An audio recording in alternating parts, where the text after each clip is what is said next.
Halo semua, balik lagi di channel YouTube gue Randy Patagiaran. Dan sekarang kita akan memulai perjalanan ke Gunung Rinjani, Lombok, Nusa Tenggara Barat. Jadi gue awali dengan naik taksi online menuju bandara. Dan di bandara gue ketemu Moritz. Dan di bandara ini gue terbang menuju Lombok sampai jam 8 mungkin ya. Dan gue mendarat dengan selamat dan mulus di Nusa Tenggara Barat. Kita udah nyampe di bandara Lombok, jadi masih menunggu bagasi. Padahal kita udah masukin bagasi itu telat-telat, tapi keluarnya masih tetap lama ya. Jadi strategi untuk drop bagasi di last minute itu kayaknya kurang valid ya kalau di bandara Indonesia.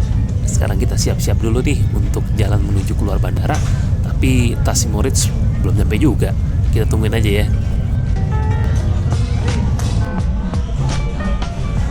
Kalau ada nih rekor di Mandalika nih. Karena kita trip bareng dengan orang-orang yang lain dari berbagai daerah, kita tungguin deh sampai jam 12. Sekarang kita jalur darat menuju Desa Sembalun naik Elf bersama dengan ke-13 peserta yang lain. Tapi di sini cuacanya panas banget. Gue juga nggak tahu kenapa. Harusnya sih sejuk seperti di puncak Bogor, tapi di sini panas dan terik banget. Di sini jalanan juga banyak yang hancur ya, mungkin karena bencana alam. Tapi sepanjang perjalanan kita disuguhi dengan view-view yang sangat menarik.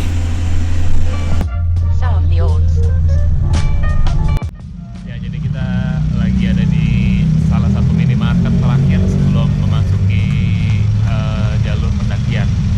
Jadi di sini kita recharge dan melengkapi barang-barang kebutuhan yang kita butuhkan di suatu perjalanan. Jadi suasananya kayak gini nih. Fun fact-nya, Desa Sembalun adalah desa yang cukup terpencil dibandingkan dengan Mataram. Karena ini aja merupakan Indomaret terakhir sebelum kita melakukan pendakian.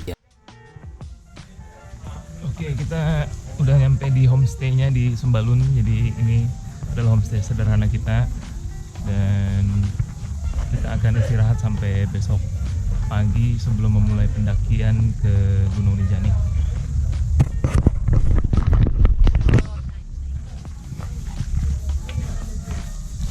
Bang, tas gede banget bang.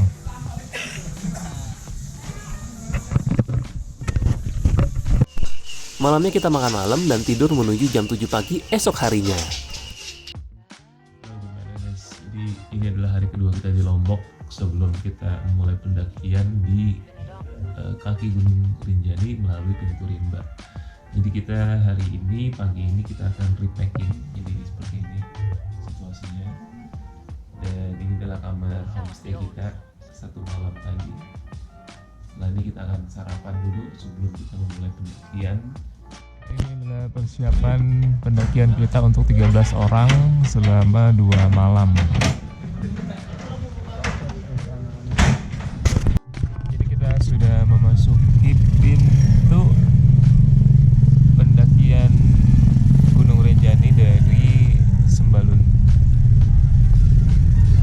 Ini suasananya cukup ramai.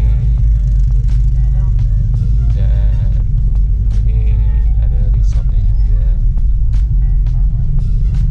Itu yang ada yang belum jadi juga. Para pendaki lain. Kita memulai pendakian hari ini tuh dari jam 7.30. Pertama diantar naik kendaraan dulu beserta dengan logistik sampai ke pos berapa? Tempat start. Iya. Ya kalau ada jalur yang bisa dibilang off-road, ya inilah jalur off-road, the real off-road. Gua lewat sini naik Grand Max aja, dan ini sih bener-bener antara hidup dan mati dah kayak supirnya. Ahli banget dia dan hafal jalan. Di jalan juga kita ketemu ya banyak binatang seperti sapi yang sangat menarik untuk para orang kota seperti gue ini.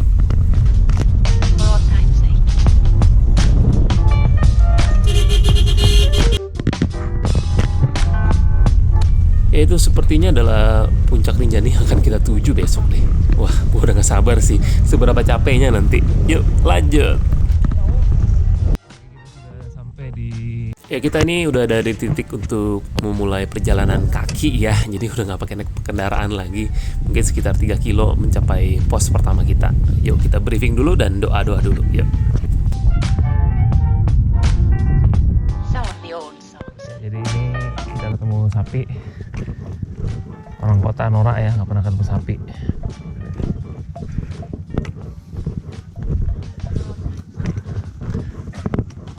Sapi di sini ya jinak sih kayaknya. Sudah bersahabat dengan manusia. Ini dibikin pintu seperti kita memang diundang untuk memasuki lingkungan atau rumah Rinjani. Seperti biasa sebelum mulai pendakian, pastinya tadi kita sudah mulai dengan doa. Dan sekarang gue posisinya ada di tengah. Rombongan depan itu lumayan agak jauh, dan di belakang masih ada rombongan lagi juga. Dan satu sweeper untuk menjaga rombongan tetap berada di dalam pantauan. Kita baru sampai di pos 1 dan dari start awal itu cukup melelahkan karena jalanan naik turun jadi nggak konsisten gitu, karena naik terus turun naik turun itu nguras energi banget. Kita belum seberapa, kita baru mendaki sekitar 1 jam.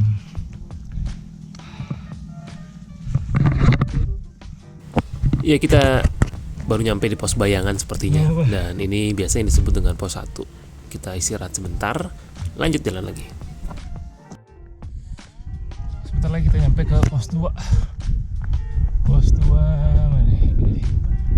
Ini lebih mewah.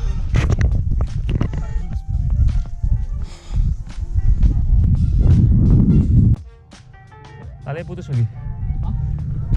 Biasa buat pegangan kan ini. Kasian mana yang pakai cadar itu kan roknya panjang.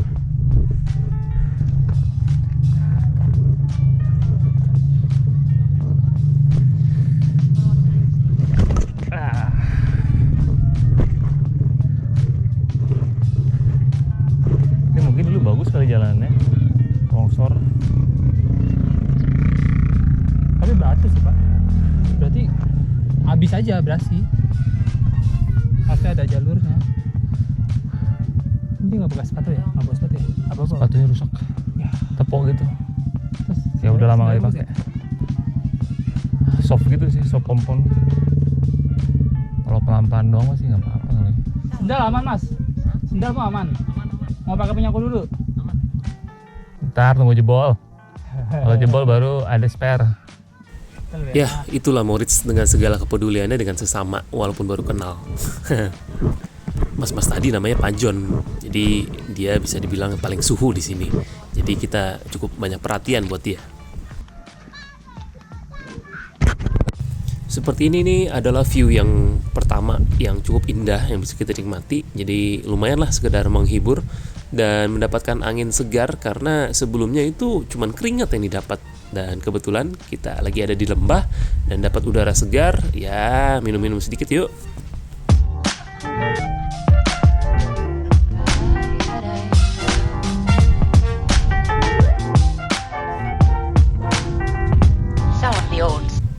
Oke, kita udah nyampe di pos 2. Jadi pos 2 ini bisa dibilang paling proper ya, karena ada beberapa seperti saung maupun rumah yang bisa kita tinggali. Sekaligus di pos 2 ini juga kita melakukan pengecekan administrasi surat izin resmi naik ke Gunung Rinjani. Di sini ada petugasnya langsung loh. Yang pakai baju biru di depan gua ini adalah namanya Bang Yasin. Jadi dia adalah guide gue selain Mas Sony ya. Jadi guide-guide ini sangat ramah dan sangat expert di bidangnya.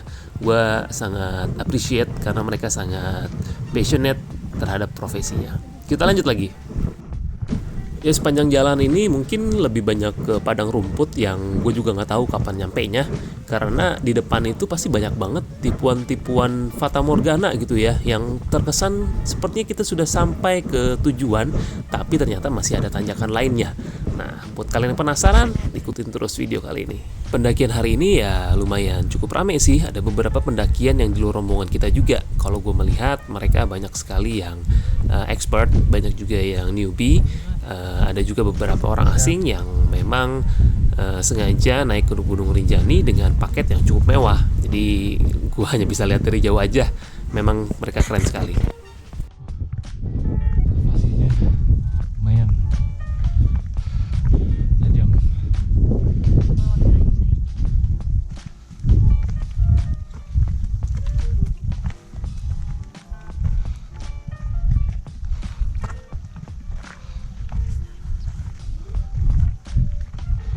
Ya kalau kalian tadi kurang dengar apa yang gue ucapkan, gue tuh pengen bilang bahwa elevasinya sangat ekstrim. Jadi kalau gue jalan tuh pasti terkesan menunduk agar tubuh ini bisa condong ke depan sehingga beban bisa terbagi secara merata.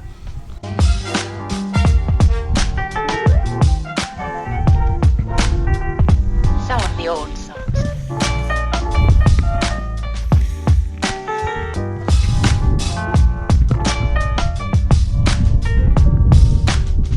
Oh, taxi.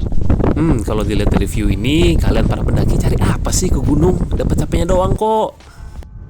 Ya itu sih buat kalian yang kurang menikmati. Kalau gue sih sangat suka banget dengan alam, dengan apalagi dengan view seperti ini. Wow, gue tidak akan menemukan view seperti ini mungkin di beberapa kota besar di Jabodetabek. Been a long time. Kalau ini sih baru permulaan, pemandangan yang akan disajikan nanti akan lebih baik dibandingkan dengan ini. Let's go. Dan ini juga adalah merupakan jurang pertama kali ya yang gue temukan. Jurang. Makanya dari itu kita harus berhati-hati dalam melakukan aktivitas hiking seperti ini.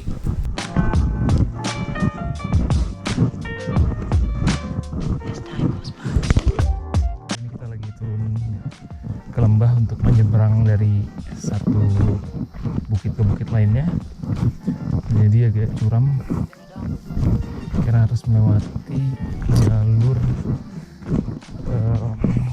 belerang yang meluap di saat gunung api meletus.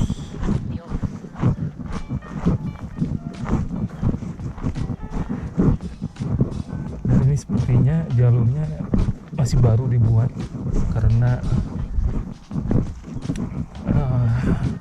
beberapa tahun lalu pernah gempa.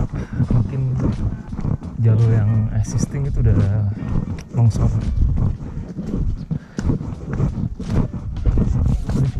Bagus jalurnya, proper untuk ukuran hiking.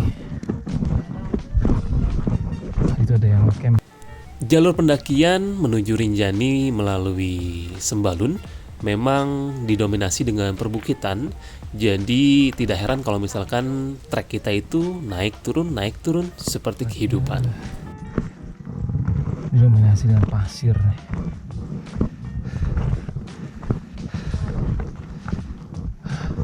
Sekarang kita sudah memasuki perbukitan yang sepertinya sudah ditutupi dengan awan karena sekitar sini banyak banget kabut dan udaranya cukup sejuk. Talinya beberapa udah putus. Beberapa putus. Yang penting bukan kalian yang putus.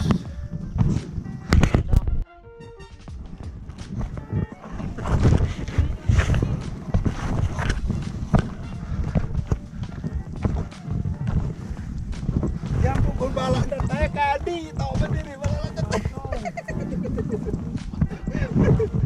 kok masnya ke atas untuk ngalek kan saya kadi aduh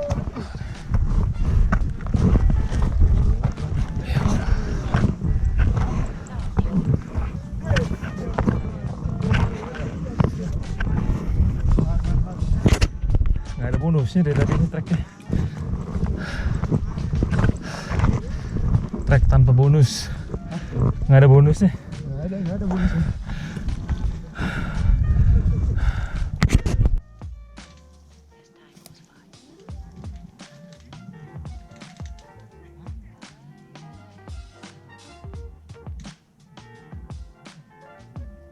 Been a long time. Ini kita baru nyampe di pos 3. Ini bisa ngecamp juga katanya. Some of the old Ya, segini randomnya jalur pendakian, jadi kita memang harus prepare for the worst. Ya, kita harus menggunakan equipment dan gear-gear yang proper senyaman mungkin yang kita bisa, seperti ini contohnya.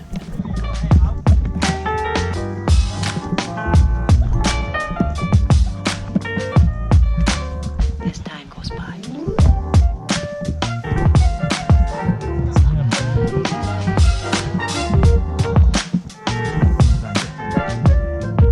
It's been a long time.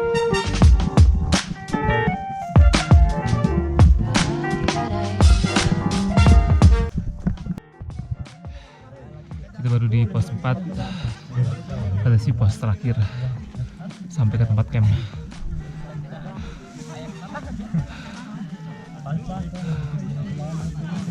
Terjal banget. Ada hal yang gue pelajari ya di pendakian Gunung Rinjani kali ini, terutama di awal-awal. Jadi kalian tidak perlu fokus dengan tanjakan yang begitu tinggi, tapi kalian fokus aja dengan dua step di depan kalian, dan tanpa disadari kalian akan sampai setinggi itu. Jadi kita tidak perlu mengkhawatirkan apa yang belum terjadi sih menurut gue. Ya, jadi kita tetap fokus apa yang kita alami pada hari ini aja. Dan ini kalau misalkan kalian dan fokus melihat tantangan di depan yang segitu terjalnya, ya kalian akan JPR duluan. Tapi kalau misalkan kalian fokus dengan 1 langkah, 2 langkah di depan kalian, nah tanpa disadari kalian tiba-tiba sudah di atas.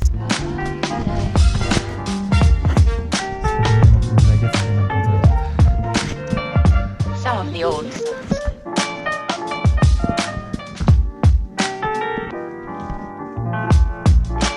Dari tadi kita lihat banyak yang bawa tongkat ataupun trackpole. Yang menurut gue sih gue kurang terbiasa ya menggunakan trackpole. Tapi trackpole ini sangat berguna banget di saat summit nanti dan juga di saat kita menuju jalan pulang.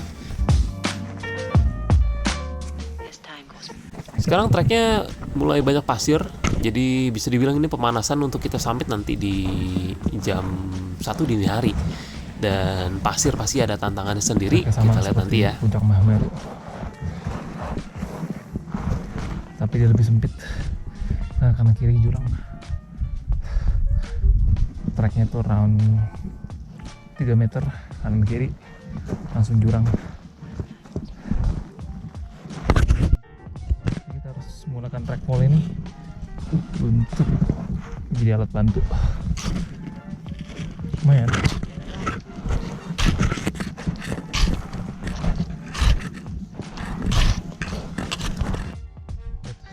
Ekstrimnya ini cukup bahaya banget sih.